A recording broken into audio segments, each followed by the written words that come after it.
अब तक हमने क्वेश्चन नंबर 13 तक किया था, सॉरी 12 तक किया था।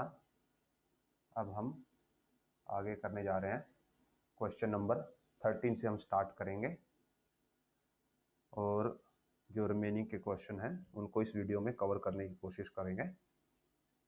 ओके,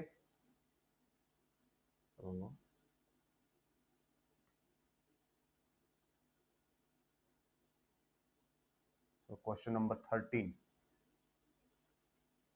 हम इसको रेड कर लेते हैं सो दैट इजीली विजिबल हो। Anand leaves his house at 8:30 for his school जाने के लिए 8:30 पे निकलता है मॉर्निंग में।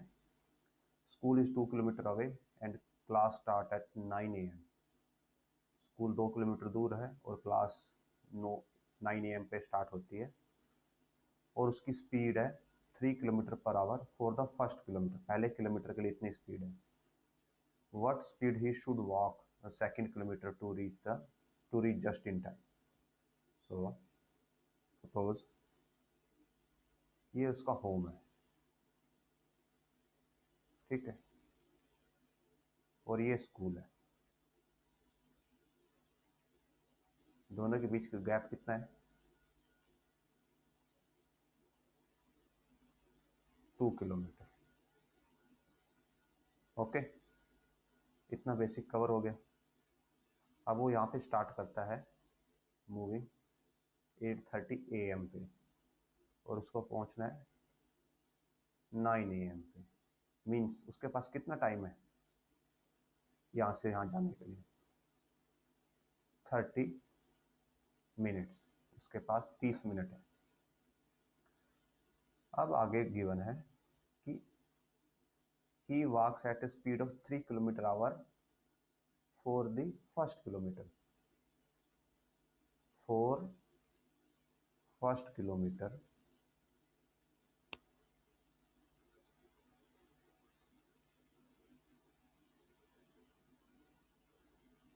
ही स्पीड, उसकी स्पीड कितनी है? 3 किलोमीटर पर आवर। ओके, सो जब 3 किलोमीटर पर आवर स्पीड है तो और कितना चलता है 3 किलोमीटर पर आवर से? वो 1 किलोमीटर चलता है। 1 किलोमीटर चला तो टाइम कितना लगेगा? अब देखिए, आपके पास जो स्पीड का फॉर्मूला होता है,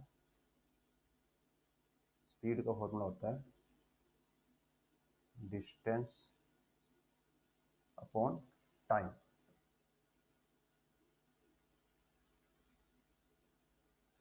अब अगर आप इस फॉर्मूला थोड़ा रीएडजस्ट करें, टाइम को ऊपर ले जाएं और स्पीड को नीचे ले आए, तो टाइम कितना हो जाएगा?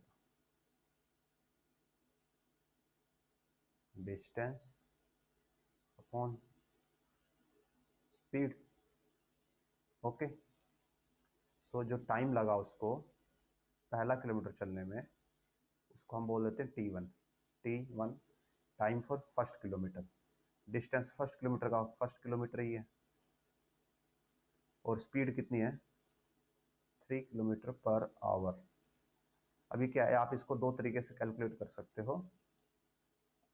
या तो आप इसको सेम यूनिट में रख के कैलकुलेट करो या आप उसको मीटर वाली यूनिट में कन्वर्ट करके कैलकुलेट करो। हम आपको दोनों से करके दिखाएंगे। तो अभी क्या होगा, ये जो आवर बाय में, ये आवर ऊपर चला जाएगा। तो 1 किलोमीटर बाय 3 किलोमीटर और यहाँ पे आ जाएगा आवर। तो किलोमीटर से किलोमीटर कैंसिल, आंसर आएगा 1/3 आवर। और 1/3 आवर क्या होगा? एक आवर में कितने मिनट होते हैं? 60 मिनट। तो ये हो गया 20 मिनट। ठीक है, अब इसी को अगर हम सेकंड यूनिट कन्वर्ट करके कैलकुलेट करें, तो हम इसको इस इधर करते हैं यूनिट कन्वर्जन में।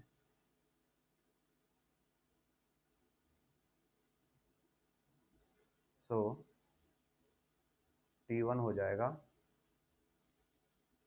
Distance upon speed. अब जो डिस्टेंस है वो है 1 किलोमीटर है। 1 किलोमीटर हो जाएगा 1000 मीटर। जो स्पीड गिवन है वो गिवन है 3 किलोमीटर पर आवर। तो जब आप इसको कन्वर्ट करोगे तो 3 जो किलोमीटर है उसको लिख सकते हैं 1000 मीटर, और जो बाय में आवर है उसको लिख सकते हैं 3600 सेकेंड। तो ये कट होगा 0 से 0, 5, 18, ये आ जाएगा 15/18 मीटर पर सेकेंड। तो अब यहाँ से जो टाइम है वो डिस्टेंस बाय स्पीड हो जाएगा। सो टाइम और T1 फर्स्ट किलोमीटर के लिए वो आएगा 1000/15 इंटू 18, और ये सेकंड में आएगा टाइम। ठीक है, जब आप इसको कट करोगे 200, 3, 6, ये आ जाएगा 1200 सेकेंड्स। और 1200 सेकेंड से अगर आप इसको मिनट्स में कन्वर्ट कराएंगे 60 से डिवाइड करके, तो ये आ जाएगा 20 मिनट। ठीक है, तो आप ऐसे यूनिट कन्वर्ट करके भी निकाल सकते हो। ओके, अब आपके पास टोटल टाइम कितना था? टोटल टाइम है 30 मिनट। ओके, आपने 20 मिनट ऑलरेडी कंज्यूम कर दिए, तो आपके पास रिमेनिंग टाइम कितना है?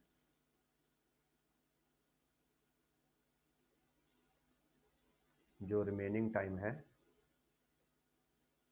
वो हो जाएगा 30 minus 20, 30 minus 20 is equal to 10 minute. Distance कितना कवर करना है? Distance to be covered, distance कितना कवर करना है? 2 किलोमीटर चलना था टोटल। अगर आप यहाँ पे देखें, हम ऊपर जाएं वापस, तो टोटल 2 किलोमीटर चलना था। 2 में से हम कितना चल चुके हैं? हम पहला किलोमीटर कवर कर चुके हैं, 1 किलोमीटर हम कवर कर चुके हैं। तो कितना कवर करना रह गया? 1 किलोमीटर कवर करना रह गया। तो अगर 1 ही किलोमीटर हमें कवर करना है, तो जो डिस्टेंस टू बी कवर्ड है वो हो जाएगा 1 किलोमीटर। तो स्पीड क्या हो जाएगी?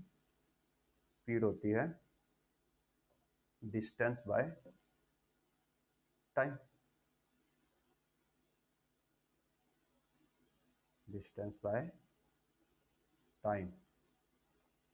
तो डिस्टेंस 1 किलोमीटर है, 1 किलोमीटर को हम लिखेंगे 1000 मीटर, और टाइम है 10 मिनट। 10 मिनट को लिख सकते हैं हम 600 सेकेंड। तो हम ये कैंसिल करेंगे और ये आ जाएगा 5/3 मीटर पर सेकेंड। ये तो मीटर पर सेकेंड में आ गया। अगर इसी को किलोमीटर पर आवर में निकालना हो, बिकॉज जो स्टार्टिंग हमें स्पीड गिवन थी वो किलोमीटर आवर में गिवन थी यहाँ पे, अगर इसी को हमें किलोमीटर पर आवर में निकालना है तो इसको ऐसे लिख सकते हैं, डिस्टेंस है 1 किलोमीटर, टाइम है 20 मिनट गिवन है ना, सॉरी 10 मिनट। तो इसको हम कन्वर्ट करेंगे, 10 मिनट को लिखेंगे हम 10/60 आवर। ओके, सो ये 0 से 0 कैंसिल जाएगी, 6 ऊपर जाएगा, तो ये हो जाएगा 6 किलोमीटर पर आवर। ये स्पीड रहेगी सेकंड उसके लिए, रिमेनिंग जो डिस्टेंस कवर करना है उसके लिए। ओके, अभी आते हैं हम, तो ये हमारा 13th क्वेश्चन हो गया। अभी हम आते हैं 14th क्वेश्चन पे।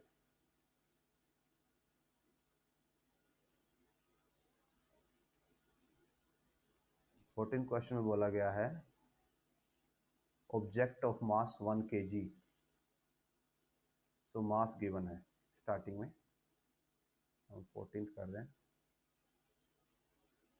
मास इज 1 kg, अक्वायर से speed 10 metre per second, speed given है व्हेन पुश फॉरवर्ड। अब देखिए क्या लिखा है, पुश फॉरवर्ड किया गया है, मीन्स उसको फोर्स लगाया गया, सामने की तरफ उसे फोर्स लगाया गया है। तो जब उस पर फोर्स लगाया गया तो स्टार्टिंग में किस पे होगा? वो रेस्ट पे होगा। तो जो स्टार्टिंग वेलोसिटी है वो है 0 मीटर पर सेकेंड, और अक्वायर से स्पीड, ये फाइनल वेलोसिटी हो गई 10 metre per second. What is the impulse given to the object. तो जो इम्पल्स होगी वो बतानी है। तो हमने आपको ऑलरेडी बताया था एक बार, जो हमारे प्रीवियस हमने क्वेश्चन किए थे उनमें, कि जो इम्पल्स होती है वो क्या होती है, चेंज इन मोमेंटम। ओके, और चेंज इन मोमेंटम क्या होता है, चेंज इन मोमेंटम होगा final momentum minus initial momentum.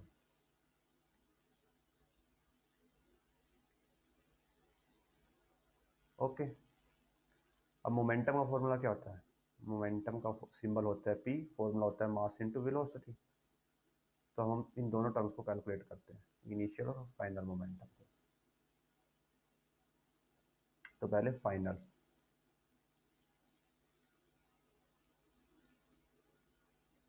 तो जो फाइनल मोमेंटम होगा वो होगा mass into velocity, mass into final velocity.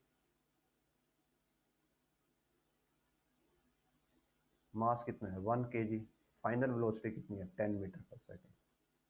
तो आंसर आ जाएगा 10, और मोमेंटम की यूनिट होती है kilogram metre second inverse. Okay, अब आते हैं इनिशियल मोमेंटम पे।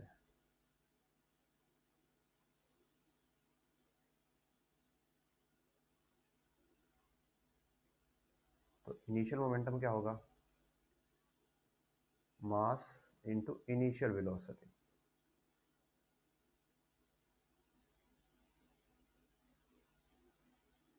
तो मास इज अगेन 1 और इनिशियल वेलोसिटी 0 है, बिकॉज जो उसको क्या किया था, पुश फॉरवर्ड किया गया था यहाँ पे, और पुश फॉरवर्ड का मीनिंग क्या है कि स्टार्टिंग में रेस्ट पे है, तो यू को हमने 0 लिया था। सो इनिशियल मोमेंटम हो गया 0 kg metre second inverse. Okay, तो चेंज इन मोमेंटम कितना आ जाएगा,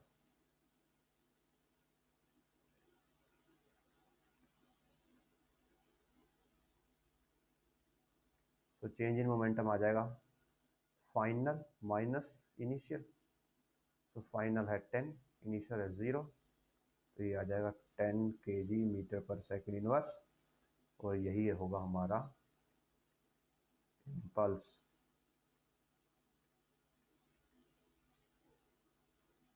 ओके, तो ये हमारा 14th क्वेश्चन कवर होता है। अब हम आते हैं 15th क्वेश्चन पे।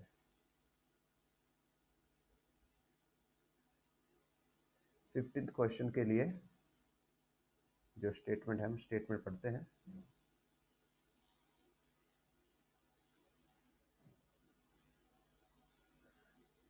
बुलेट ऑफ मास 10 ग्राम, मास कितना गिवन है 10 ग्राम। सो मास इज 10 ग्राम, और मीन्स 10/1000 किलोग्राम। ये हो जाएगा 1/100 किलोग्राम।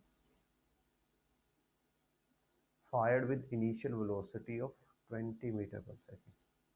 देखिए गिवन है इनिशियल वेलोसिटी, तो ये इनिशियल वेलोसिटी का सिंबल होता है u, और u की वैल्यू है यहाँ पे 20 metre per second. Okay, from A rifle of 4 kg, एक राइफल है जिसका वेट 4 kg है, तो ये तो मास ऑफ बुलेट था, ये वेलोसिटी ऑफ बुलेट थी। Mass of rifle 4 kg। Calculate the initial recoil velocity of the rifle. Rifle की इनिशियल वेलोसिटी निकालनी है कि कितनी होगी। तो जो न्यूटन का थर्ड लॉ था,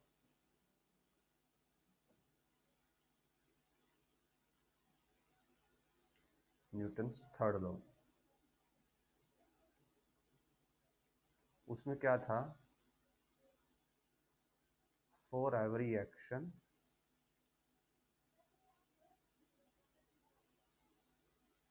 देयर इज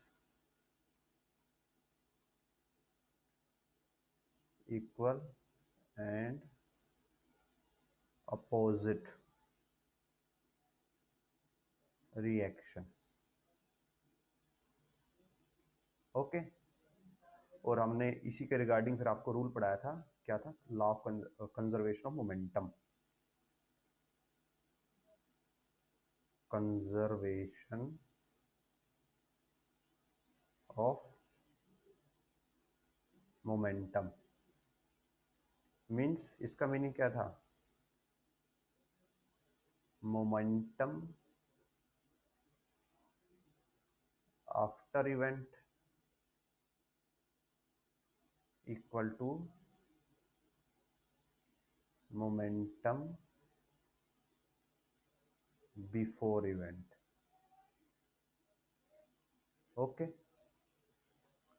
और आप इसको थर्ड लॉ से भी निकाल सकते हो कि कैसे। आपको पहले एक बार इसका स्मॉल सा डेरिवेशन दे देते हैं थर्ड लॉ से, इन सब चीज़ों को साइड में करके।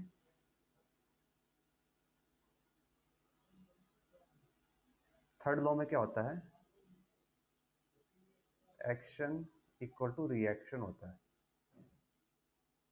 ठीक है। और जो सेकंड लॉ था, सेकंड लॉ में फोर्स क्या होता है? Change in momentum by change in time. तो जो एक्शन फोर्स है वो क्या हो जाएगा? Delta P by delta T, और ये एक्शन का मोमेंटम। ऐसे ही जो रिएक्शन होगा उसका मोमेंटम क्या होगा? क्योंकि एक्शन रिएक्शन में दोनों में टाइम जो सेम लगता है, तो अगर आप इन दोनों को, एक्शन और रिएक्शन को इक्वेट करें यहाँ से, तो आपको क्या मिल जाएगा? Change in action momentum by delta T is equal to change in reaction momentum by delta T. और आप डेल्टा टी से डेल्टा टी कैंसिल कर सकते हो, और यहाँ से आ जाता है delta P A is equal to delta P R. और यहाँ पे ना एक्चुअल में नेगेटिव साइन होता है, opposite and equal and opposite होता है, तो यहाँ पे माइनस साइन आएगा और यहाँ पे माइनस साइन आएगा। तो आप यहाँ पे ऐसे लिख सकते हो कि जो एक्शन का मोमेंटम है, और ये इधर आके प्लस का हो जाएगा, प्लस रिएक्शन का मोमेंटम है, दोनों का सम क्या रहता है? जीरो। यही है law of conservation of momentum, कि मोमेंटम उतना ही रहता है, पलटता नहीं है। तो इसी का आप यूज यहाँ पे कर सकते हो। तो ये जो फॉर्मूला है, हम इसको इधर लेके आते हैं।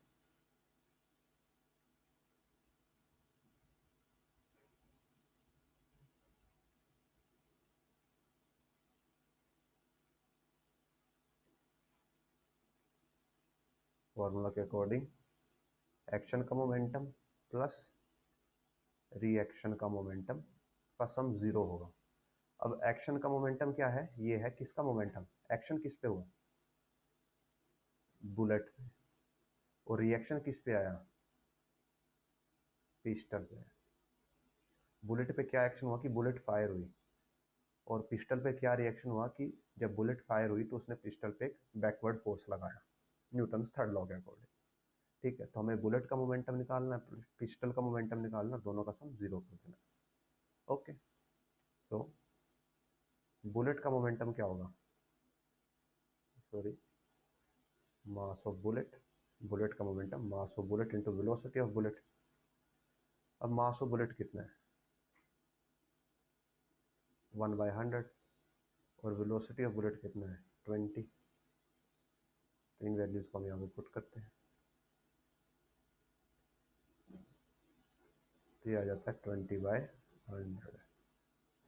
ओके, अब ऐसे ही जो पिस्टल है, mass of pistol into velocity of pistol.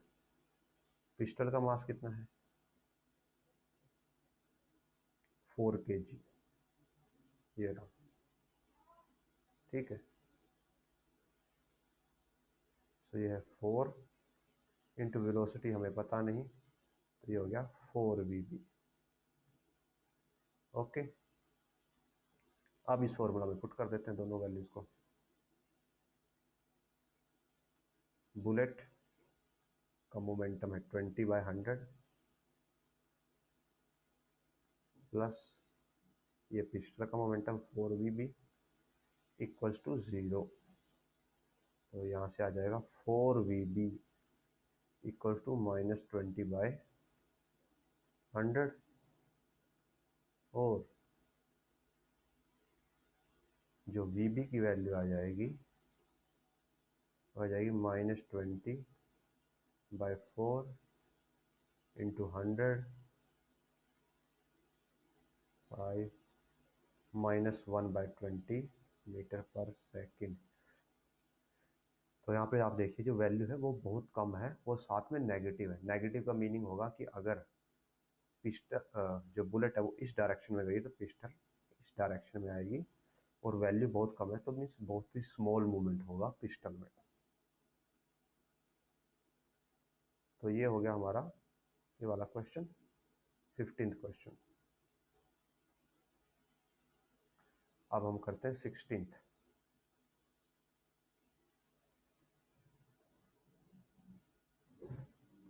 तो 16th में है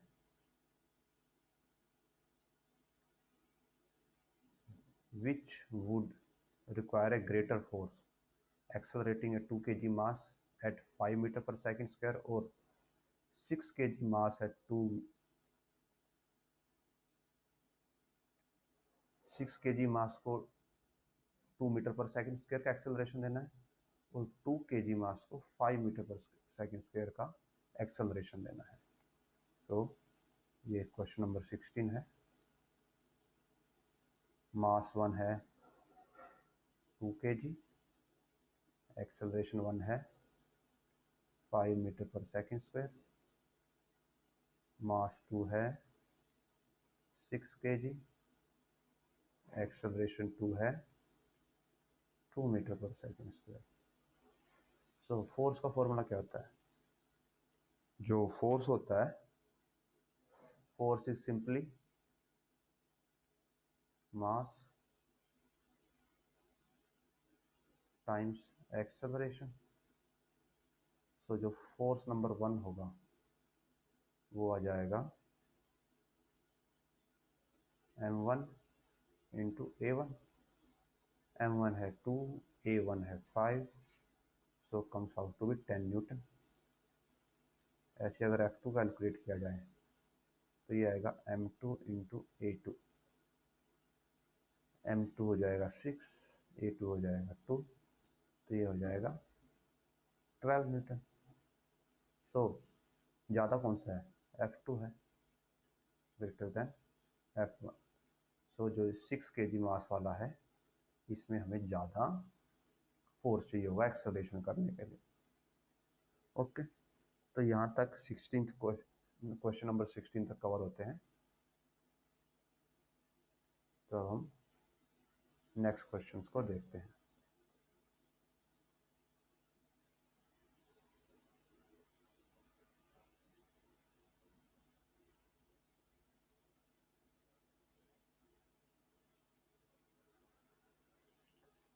तो अब आते हैं 17th पे।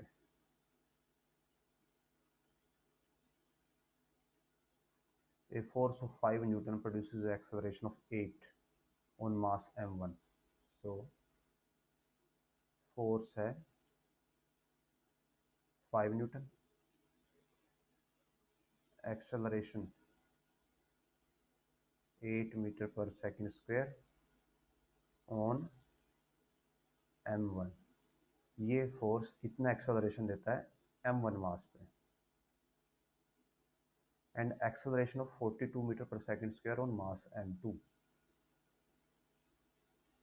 दूसरी एक्सेलरेशन कितनी है? 24 मीटर पर second square on m2। Means यहाँ पे क्या है, दो ऑब्जेक्ट है। पहला ऑब्जेक्ट है m1 और दूसरा ऑब्जेक्ट है m2। जब m1 पे 5 न्यूटन फोर्स लगता है तो 8 का एक्सेलरेशन मिलता है, जब m2 पे 5 न्यूटन फोर्स लगता है तो 24 का एक्सेलरेशन मिलता है। अब ये बताना है कि what acceleration would the same force provide if both masses are tied together। Question में आपको पूछा यह गया कि अगर हम क्या कर दें, दोनों मासेस को एक साथ जोड़ दें, m1 प्लस m2 कर दें, तो कितना एक्सेलरेशन मिलेगा। तो यहाँ पे एज ओबियस सबसे पहले हमें क्या निकालना है, m1 और m2 की वैल्यू निकालनी है, तभी हम m1 प्लस m2 कैलकुलेट कर सकते हैं। ओके, सो जो फोर्स का फॉर्मूला होता है, फोर्स होता है मास इंटू एक्सेलरेशन। तो यहाँ से अगर इसको एडजस्ट करें कि force by acceleration is equal to mass, ऐसे लिख सकते हैं। सो जो m1 होगा वो होगा फोर्स बाय एक्सेलरेशन 1। फोर्स है 5 न्यूटन, एक्सेलरेशन है 8, तो ये 5/8 रह जाएगा। और जो m2 होगा F/A2। तो फोर्स है फिर से 5 और एक्सेलरेशन है 24, तो 24 रह जाएगा। हमारे पास m1 और m2 की वैल्यू आ गई। अब दोनों का कंबाइंड मास निकाल लेते हैं। तो m1 प्लस m2 कितना हो जाएगा, 5/8 प्लस 5/24। एलसीएम 24 आएगा, यहाँ पे आएगा 15, यहाँ पे आएगा 5, 20/24। आप इसको कट करोगे तो ये आएगा 5/6। ओके, हमारे पास मास की वैल्यू आ गई, फोर्स गिवन है 5 न्यूटन, एक्सेलरेशन निकालना है। तो अगेन फोर्स का फॉर्मूला होता है मास इनटू एक्सेलरेशन। तो यहाँ से एक्सेलरेशन की वैल्यू आ जाएगी force by mass. Okay, force 5 Newton given है, मास कंबाइंड आ गया 5/6, 6 ऊपर चला जाएगा, 5/5 इंटू 6। तो जो एक्सेलरेशन आ जाएगा वो आ जाएगा 6 मीटर पर सेकेंड स्क्वायर। तो ये क्वेश्चन हमारा कंप्लीट होता है।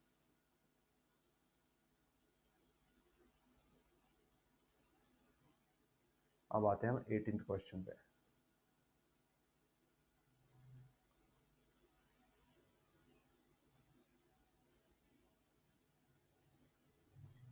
ए हैमर ऑफ मास 500 ग्राम। यहाँ पे हैमर का मास है 500 ग्राम। तो question number 18, mass is 500 gram means 500 by 1000 is equal to half kg। Strike से nail moving at 50 metre per second. तो ये देखिए स्टार्टिंग में मूविंग गिवन है, तो ये इनिशियल वेलोसिटी है। ओके, स्ट्राइक से नेल, एक नेल पे स्ट्राइक करता है, द नेल स्टॉप द हैवर, एक नेल पे स्ट्राइक करता है, the nail stops the hammer in very short time of 0.01 second. Time given है 0.01 सेकेंड, मीन्स हथौड़ा कील के ऊपर लगता है और वहीं पे रुक जाता है। कितने टाइम में रुकता है, 0.01 सेकेंड में। अब ये बताना है कि कितना फोर्स लगाया नेल ने हैमर को रोकने के लिए। ठीक है, तो फोर्स कहाँ से आता है, फोर्स के हमारे पास दो फॉर्मूले हैं। एक तो फोर्स का नॉर्मल है मास इनटू एक्सेलरेशन, और एक सेकंड लॉ से है force is equal to delta P by delta T. यहाँ पे डेल्टा पी क्या है, change in momentum, delta T क्या है, चेंज इन टाइम। तो हम इसी फॉर्मूले का यूज करेंगे।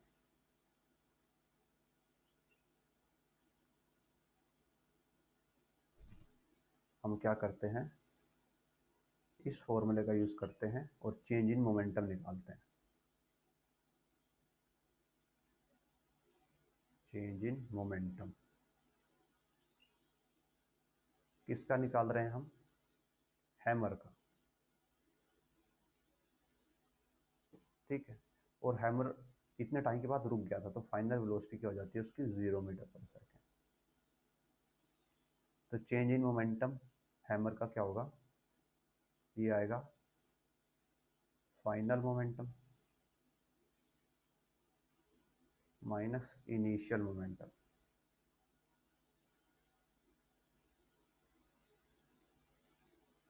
ओके, फाइनल मोमेंटम क्या होगा? Mass into final velocity minus initial momentum क्या होगा? Mass into initial velocity.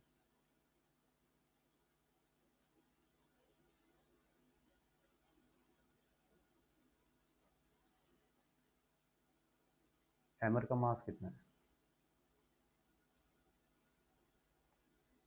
1/2 kg।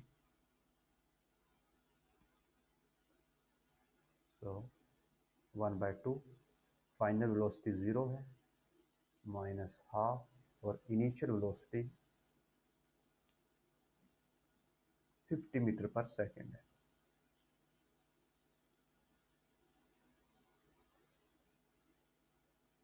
ये लिखने की जरूरत नहीं है यहाँ पे। तो ये पहली वाली टर्म 0 हो जाएगी और ये आ जाएगा 25। तो चेंज इन मोमेंटम हुआ 25 का। और यहाँ पे मोमेंटम की ही यूनिट आएगी, वो आएगी KG metre per second. Okay, हमारे पास टाइम की वैल्यू ऑलरेडी गिवन है कि कितना टाइम लगा, 0.01 सेकेंड। तो यहाँ से फोर्स का फॉर्मूला में अगर हम पुट करेंगे सब कुछ, तो जो फोर्स आ जाएगा वो आएगा -25 बाय टाइम लगा 0.01, -25 बाय ये हो जाएगा 1/100। 100 ऊपर आ जाएगा, न्यूटन। इतना फोर्स लगा हथौड़े पे। और नेगेटिव साइन क्या बताता है कि स्टार्टिंग में हथौड़ा जिस साइड जिस डायरेक्शन में मूव किया था, फोर्स उसका अपोजिट लगा, तभी उस वो हथौड़े को रोक पाया।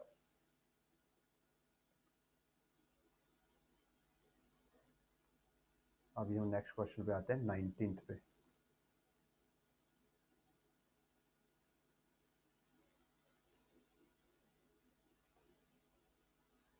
तो 19th क्वेश्चन की स्टेटमेंट है,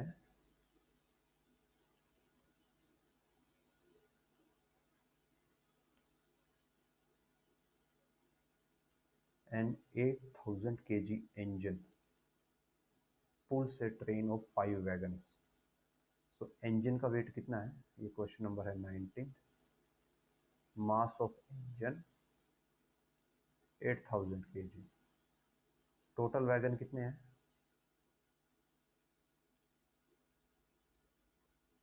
5। ठीक है, ईच वैगन का वेट कितना है? 2000 kg।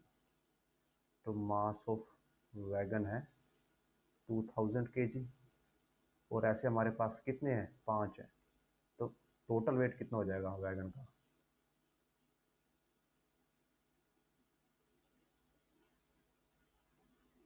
2000 into 5, 10,000 kg।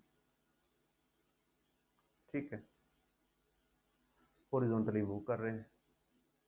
Engine exert a force of 40,000 Newton. Force given है 40,000 Newton, and the track offer A friction of 5,000 Newton. Frictional force है 5,000 Newton. Calculate acceleration of the train and the force on wagon 1 wagon 2, ये सब calculate करना है। तो सबसे पहले आपको हम इसका एक डायग्राम बना के दिखाते हैं कि मीन्स एक्चुअल जो स्कीमा है वो आपको प्रोवाइडेड है वो क्या है।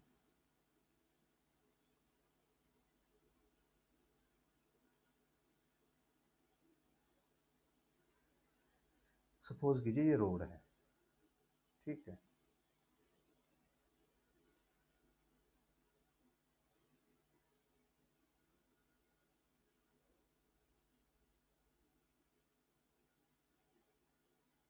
ये रोड है हमारे पास।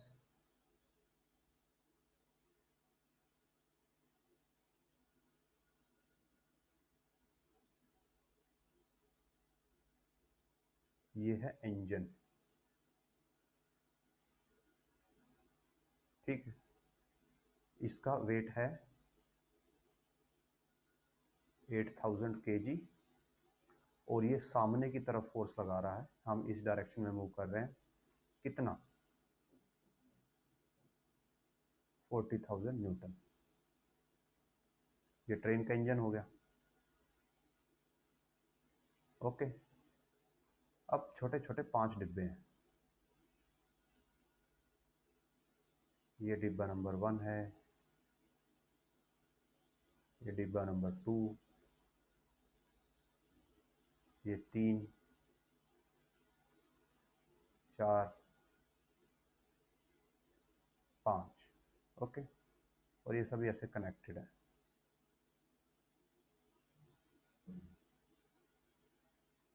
इस डब्बे का वेट है 2000 kg, इसका भी 2000 kg, इसके लिए भी 2000 kg है, इसके लिए भी 2000 kg है, और इसके लिए भी 2000 kg है। ओके, इतना क्लियर है। और साथ में एक और चीज गिवन है कि फ्रिक्शन लग रहा है 5000 न्यूटन का। मीन्स ये जो टायर है, यहाँ पे ग्राउंड को टच करते हैं, ये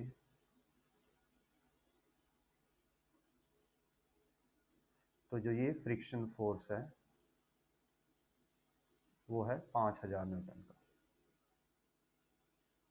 ठीक है, अब हम क्या करते हैं, ये जो पूरा इंजन है, ये वाला सिस्टम, इसको एक सिंगल बॉक्स से रिप्रेजेंट करते हैं, क्योंकि हमें कैलकुलेशन करनी है। सभी वजन को हम अलग अलग ना लेके उनको सिंगल एक बॉक्स में मान लेते हैं। ओके,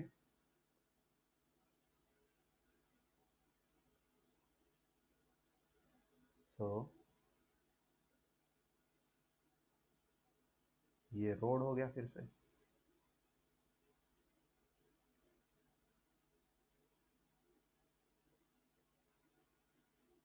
ओके,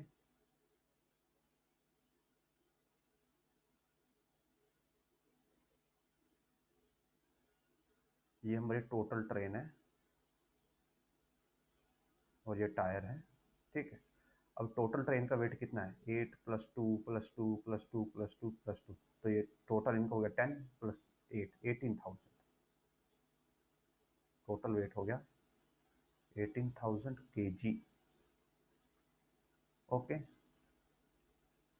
फॉरवर्ड फोर्स कितना है, 40,000 न्यूटन, और नीचे लग रहा है फ्रिक्शनल फोर्स यहाँ पे और यहाँ पे। और फ्रिक्शनल फोर्स मोशन के अपोजिट लगता है, तो अगर मोशन इस तरफ है तो फ्रिक्शनल फोर्स होगा ऐसे, कितना, 5000 न्यूटन। ओके, तो अब अगर हम यहाँ पे कैलकुलेट करते हैं तो नेट फोर्स कितना आ जाता है,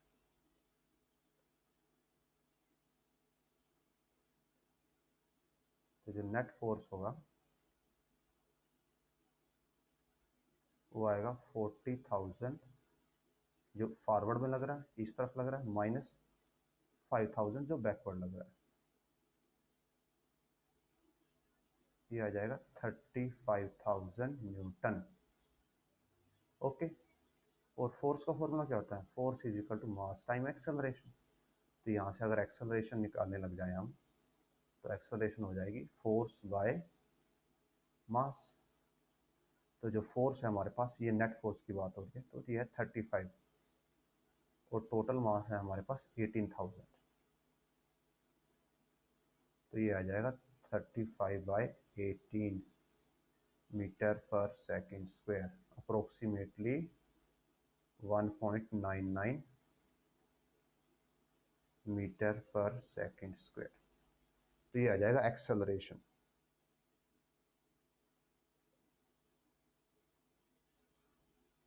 ये है फर्स्ट का आंसर आपका, द नेट एक्सेलरेटिंग फोर्स क्या हुआ, जो नेट एक्सेलरेटिंग फोर्स है वो है ये है फर्स्ट का आंसर, कि जो एक्सेलरेशन प्रोड्यूस कर रहा है।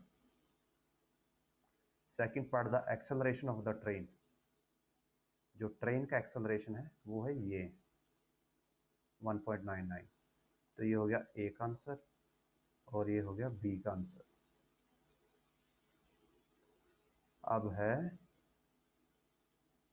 The force on wagon 1 and wagon 2। Wagon 1 और वैगन 2 पे लगने वाला फोर्स कितना होगा। ओके, तो ये भी सिंपल है, डिफिकल्ट नहीं है। हम इसी डायग्राम पे वापस आते हैं। ये था वैगन 1, ये था 2, 3, 4, 5।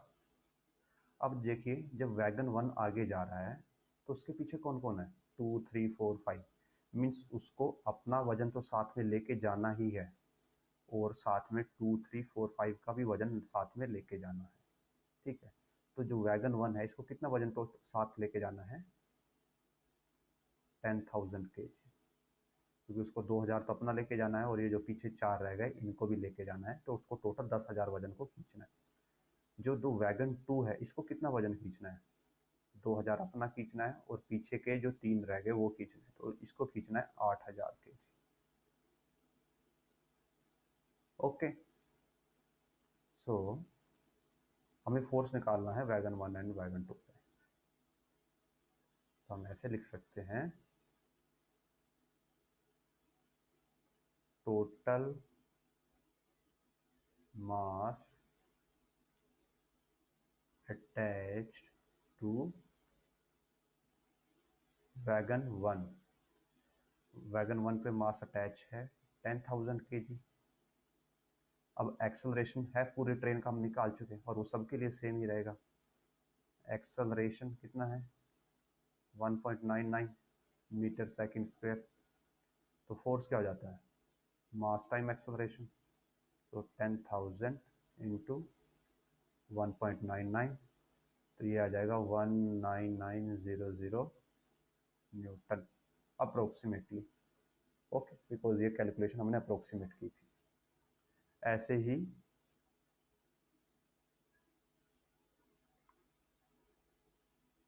जो टोटल मास है अटैच्ड टू वैगन 2, दो वैगन पे कितना मास है, दैट इज 8,000 kg। एक्सेलरेशन उसका भी सेम है क्योंकि पूरी ट्रेन का एक्सेलरेशन सेम रहेगा, 1.99 मीटर पर सेकंड स्क्वायर। तो यहाँ पे फोर्स हो जाएगा, ये था वैगन 1 के लिए, ये वैगन 2 के लिए हो जाएगा 8,000 इंटू 1.99, और ये अप्रोक्सीमेट आएगा, अप्रोक्सीमेट वैल्यू होगी 16,000 न्यूटन, अप्रोक्सीमेट वैल्यू है। ओके, शायद इससे थोड़ी सी कम आएगी बिकॉज हमने इसको, अगर आप इसको 2 अज्यूम कर लेते हो तो 8,000 इंटू 2 16,000 हो जाता है। ठीक है, तो अप्रोक्सीमेट वैल्यू ही आ जाएगी, एग्जैक्ट वैल्यू आप कैलकुलेट कर लीजिएगा। So this covers 19th question, 19वां क्वेश्चन है यहाँ पे कवर होता है। अब हम 20th क्वेश्चन करते हैं।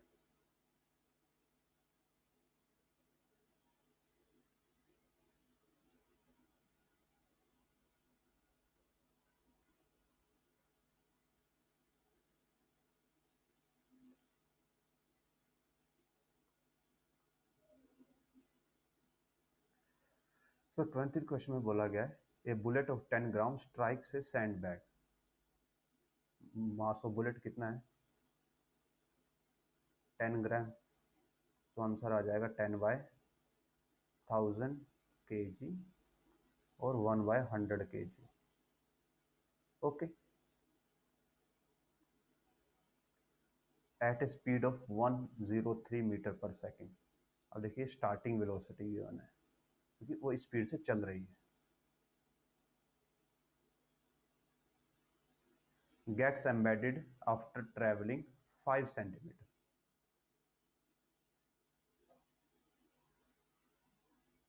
तो एक मिनट हम थोड़ा, हाँ, तो अब बोला गया है gets embedded after travelling 5 centimetre, तो डिस्टेंस कितना गिवन है, 5 सेंटीमीटर, और आप इसको बोल सकते हो 5/100 और 1/20 मीटर। ठीक है, इतना उसने डिस्टेंस ट्रेवल किया। Calculate the resistive force experience by the sand on the bullet. तो कंसेप्ट क्या है जी, क्वेश्चन आपको एक डायग्राम बना के समझाते हैं कि हुआ क्या है। तो एक ऐसे एक सैंड का बैग है, एक रेत का बैग है जिसके अंदर रेत भरी हुई है।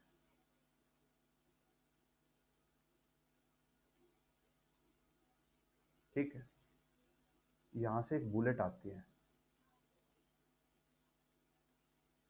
और वो क्या करती है, इस बैग के अंदर चले जाती है। तो ये बैग है और बुलेट ऐसे इसके अंदर चली जाती है।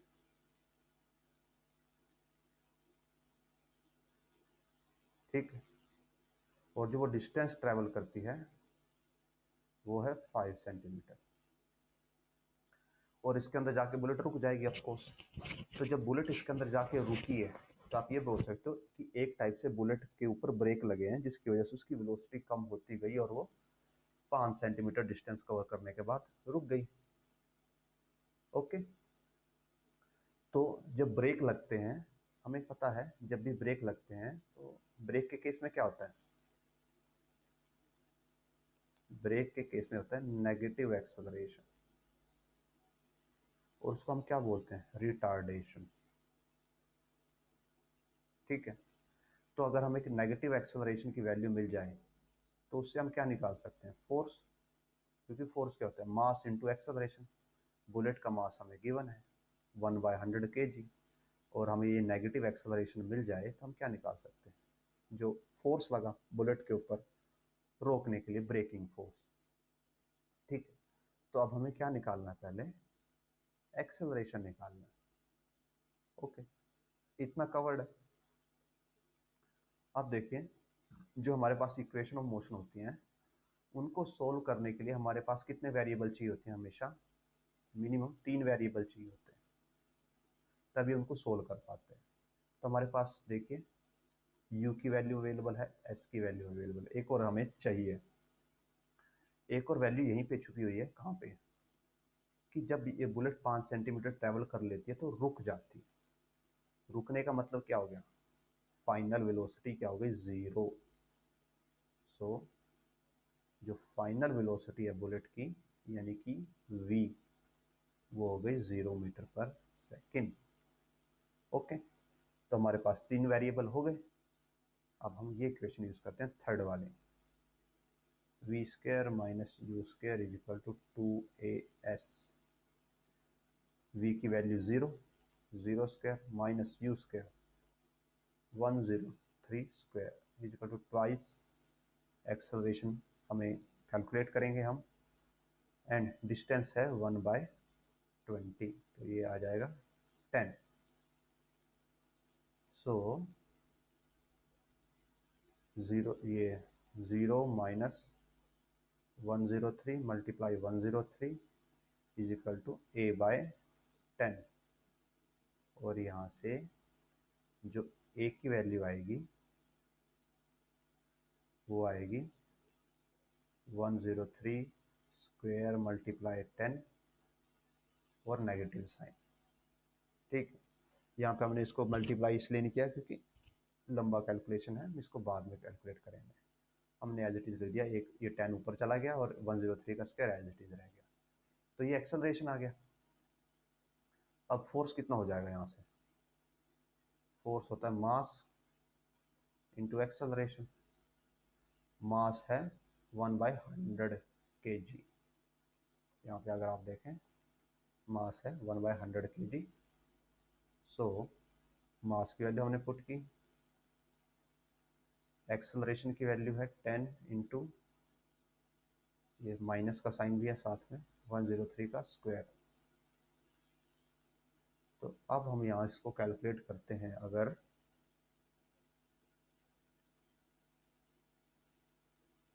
103 स्क्वायर बाई 10, ये होगा 103 मल्टीप्लाई 103 डिवाइड 10। सो ये आ जाएगा फोर्स जो है वो आएगा नेगेटिव साइन के साथ आएगा 1060.9 न्यूटन। तो अप्रोक्सीमेट आप इसको लिख सकते हो 1061 नेगेटिव न्यूटन। इतना फोर्स बुलेट के ऊपर लगेगा। अब इसका सेकंड पार्ट है time taken by the bullet to come to rest. अब टाइम निकालना है।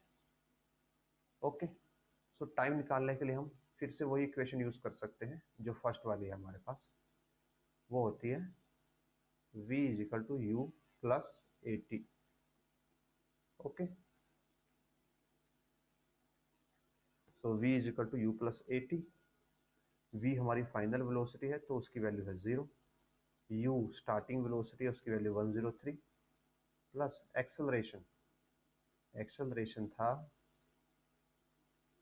माइनस 103 का square into 10 and time as it is. Okay, तो ये 103 को हम इधर ले जाते हैं और नेगेटिव हो जाएगा।